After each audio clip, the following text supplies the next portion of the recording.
નમસ્કાર મિત્રો, બનાસકાંઠાનું એ થરા અને થરાની એ બબાલ જે છેલ્લા ઘણા દિવસોથી ચર્ચામાં છે અને એને લઈ આપણે ઘણા દિવસોથી ચર્ચા પણ કરી રહ્યા છે.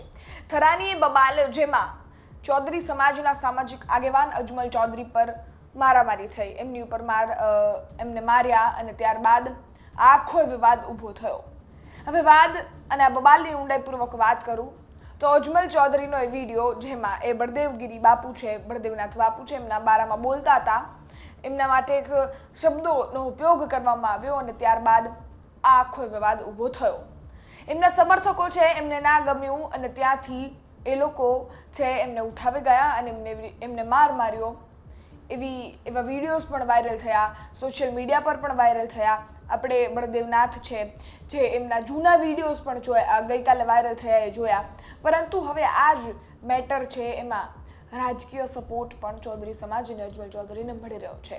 હવે તમને એવું થશે કે કોણ રાજકીય છે બોલી ગયું, તો રાધનપુરના ધારાસભ્ય લવિંગજી ઠાકોર છે અજમલ ચૌધરીના સમર્થનમાં આવ્યા છે અને સાથે જ પોલીસ સમક્ષ કડક કાર્યવાહીની માંગ કરી છે.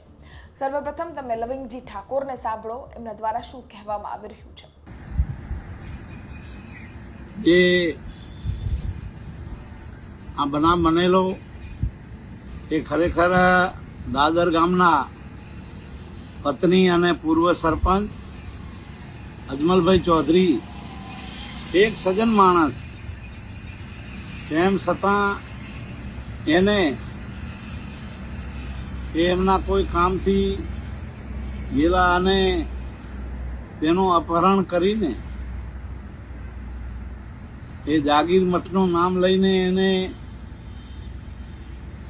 જે લોકોએ ગુંડા તત્વોએ હકીકતમાં એનું અપહરણ કરીને એને જે ઢોર માર માર્યો છે એને હું સખત શબ્દોમાં વખોડી કાઢું છું. આવું કોઈ બી સમાજ ઉપર આવું કૃત્ય ન થાય, કારણ કે આ તો જાગીર મતની વાત છે, એટલે મહેરબાની કરીને આ તો પવિત્ર જગ્યાનું કામ છે, એટલે આવું કામ ન થાય.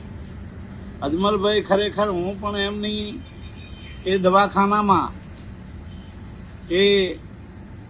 એમને મળવા ગયેલો ત્યારે એમણે એમના મુખેથી વાત કરેલી કે ભાઈ મારો વાંક શું, અને એને ખરેખર એ જે માર્યો છે અને લૂંટ કરી છે હું એને સખ્ત શબ્દોમાં વખોડું છું.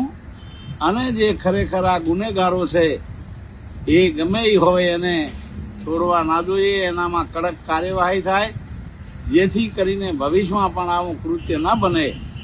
અને એક સજ્જન માણસ ઉપર આવું કર્યું છે એને હું સખ્ત શબ્દોમાં વખોડું છું. અને જે ગુનેગારો છે એને એ સખ્તમાં સખ્ત સજા થાય એવી હું અપીલ કરું છું. અસ્તુ. આપણે સાંભળ્યા લવિંગજી ઠાકોરને, જે રાધનપુરના ધારાસભ્ય છે અને એમને આ જે થરાની બબાલ ચાલી રહી છે એ મુદ્દા ઉપર બોલ્યા છે. એ મુદ્દાને લઈ અજમલ ચૌધરીને સમર્થન આપ્યું છે અને જે આ ઘટના બની એને કડક શબ્દોમાં વિખોડી પણ છે. હવે સવાલ એ છે કે બળદેવનાથ બાપુ છે એમના બારામાં બોલવામાં આવ્યું હશે, એમના સમર્થકોને ના પણ ગમ્યું હોય, પરંતુ તમને શું હક છે કે કાયદાને તમે હાથમાં લ્યો? શું થરામાં કાયદાની રીતે ચાલે છે? થરામાં જે બબાલ થઈ એમના આરોપીઓની ધરપકડ પણ થઈ, રિકન્સ્ટ્રક્શન પણ થયું, પરંતુ બીજા કોર્ટમાં જ્યારે થઈ ત્યારે એમને જામીન મળી ગયા. આવી ચર્ચાઓની વચ્ચે આ બબાલ છે એમાં FIRમાં બળદેવનાથનું નામ કેમ નથી એ પણ મોટો સવાલ છે. તમારું શું માનવું છે લવિંગજી ઠાકોરના નિવેદનને લઈ, એમના સમર્થનને લઈ? કમેન્ટ ચોક્કસથી કરજો. ગુજરાત તક હર હંમેશ તમારા સમક્ષ બધા જ સમાચારો છે એ પ્રગટ કરતું રહે છે, તમને પહોંચાડતા રહીએ છીએ. તો અમારા સહયોગ માટે YouTube ચેનલ સબસ્ક્રાઈબ કરી દો. માહિતી પસંદ આવતી હોય લાઈક શેર કરો. ફરી મળીશું, ત્યાં સુધી ગુજરાત તક જોતા રહો. ધન્યવાદ.